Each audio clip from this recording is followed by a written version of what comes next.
Not everyone's on the same timeline with their visibility journey. We're all moving through these different phases and frequencies and thresholds. And if you're a coach, a guide, or a space holder of any kind, you've probably felt that moment where you give someone the exact perfect strategy and it falls completely flat.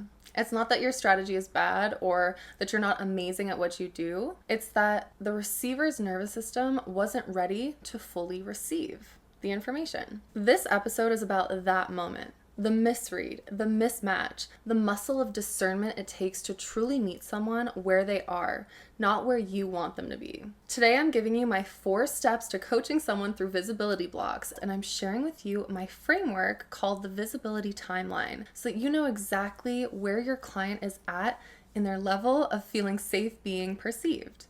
And there's actually a free PDF in the description so that you have access to this framework too.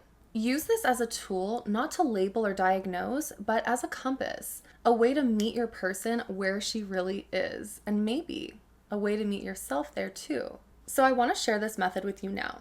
There are 4 seasons I see women move through when they're stepping into visibility. Not actual calendar seasons, but energetic ones. Because readiness isn't linear, it's actually rhythmic. And when I say visibility, I don't just mean showing up online. I mean letting yourself be witnessed. Unfiltered, unrushed, unarmored, because we're not just building a brand here, we're birthing a voice. So the first step in this visibility timeline is exploration. This is when your person is saying, I don't know what I want to say yet. This is the void space, the dark moon. She's not confused. She's in deconstruction mode. She's unraveling ideas that once defined her. And she's not lost, but she's listening. In this phase, strategy is noise. She doesn't need a niche. She needs to feel like herself again. To speak without having to package up her thoughts. To write without performing or strategizing. And if you're a mentor, your job here is to mirror her essence. Reflect the threads.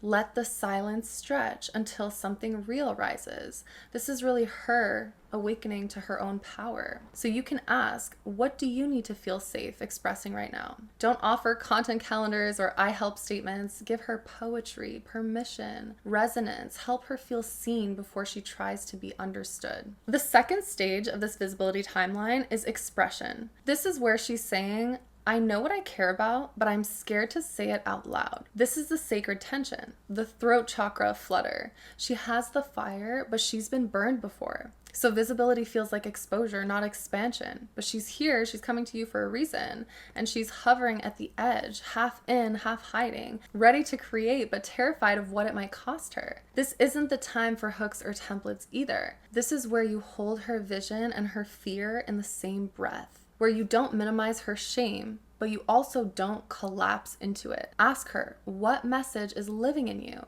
Even if you never post it again. What she needs most is somatic safety, to know her truth won't destroy her life, to feel the power of her voice without needing to go viral. So this is shadow work, gentle prompts, content that heals her, not content that converts the masses. She needs to believe in her truth. So step 3 in the visibility timeline is articulation. It's when a person comes to you and they say, I know what I want to say, I just don't know how to say it clearly. This is the bridge building phase. She's ready to be seen fully.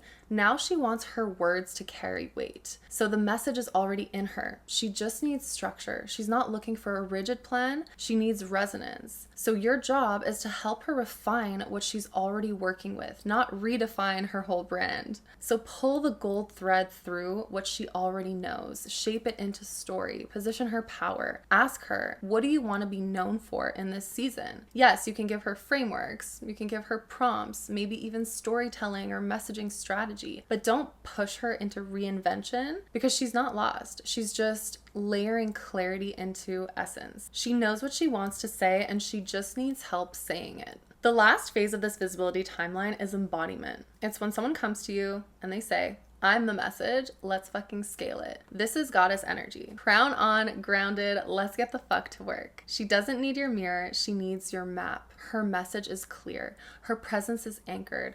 Now she's here to expand. Don't waste time here with surface level advice or even shadow work or trying to make her somatically feel safe. She's got that down. She's not looking for content prompts either. She's already building her empire. So your role is systems, strategy, sophistication, brand architecture, launch design, scalable visibility.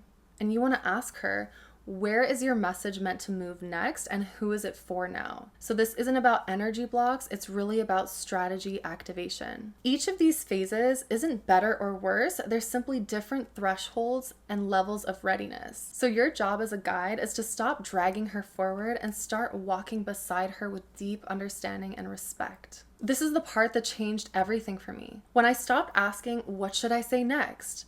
And I started asking, what is her body looking for right now? Because that's the real art. Reading what's underneath. Not the words that she's saying, but the way her voice is moving through the room. Not the niche that she's naming, but the nervous system that she's leading with. Before every season, before every prompt, every piece of advice, I now pause and I tune in and I ask myself, what season is she in? What does she need right now? Does she need resonance? Does she need refinement? Does she need results? And that one pause has saved me from offering clarity too soon. It's now pulling me back from throwing structure at someone still in a spiral.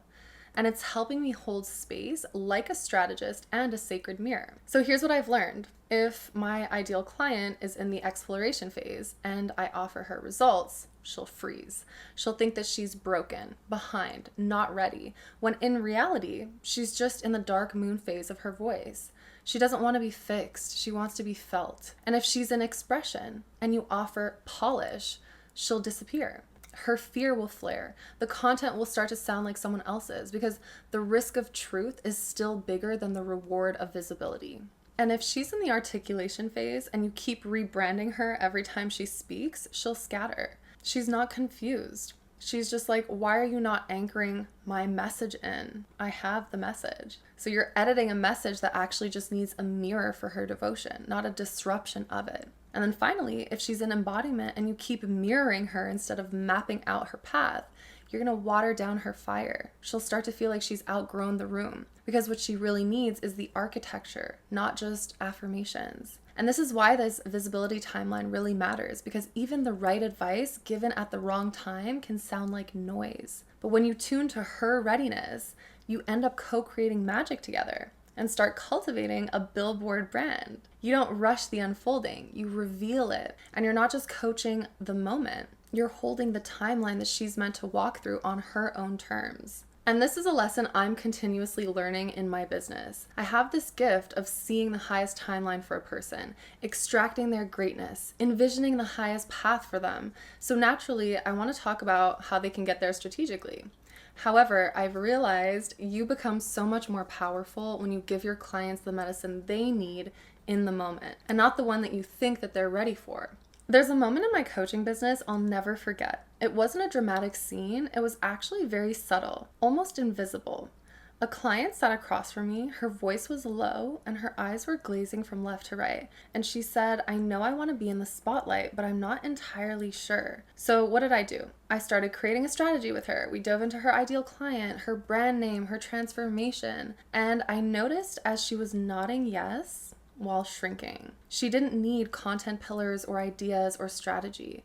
She actually needed permission, not to create anything, but to pause, to be more deep into her body. She wasn't ready to show up yet. She needed a bridge between her softness and her readiness. So she was in a season that most coaches overlook, the one where the message isn't missing, it's still becoming. And it hit me how often we skip that. How often we rush to wrap words around truth that hasn't even landed in the body yet, as if strategy could shortcut safety. Now, I'm a strategy girly through and through, and almost all of my visibility blocks have been related to solving strategy. But I'm also a 6th planet Earth sign in Capricorn, so the elements that make up your essence also do matter. For example, if you have a lot of water in your chart, you'll have more emotional blocks than the rest of us. If you're majority air, you'll have more mindset or self-conscious issues around speaking. And if you're majority fire, it's a confidence issue related to your inner fire, motivation, drive, and sustaining passionate energy. So there are seasons to visibility. invisible ones, sacred ones. And not every woman who comes to you is ready for the spotlight just yet, even though that's what they're craving. Some are still gathering the courage to speak in a whisper.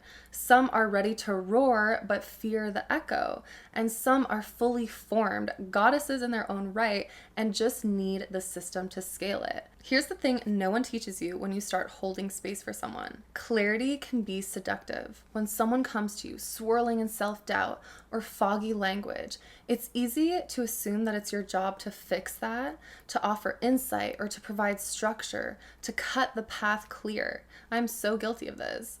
But clarity given too soon, that can feel like betrayal to her nervous system. Because if she hasn't even found her voice yet and you start shaping it and molding it, she might agree, she might nod, she might even thank you, but inside her nervous system is shrinking and her energy is retreating.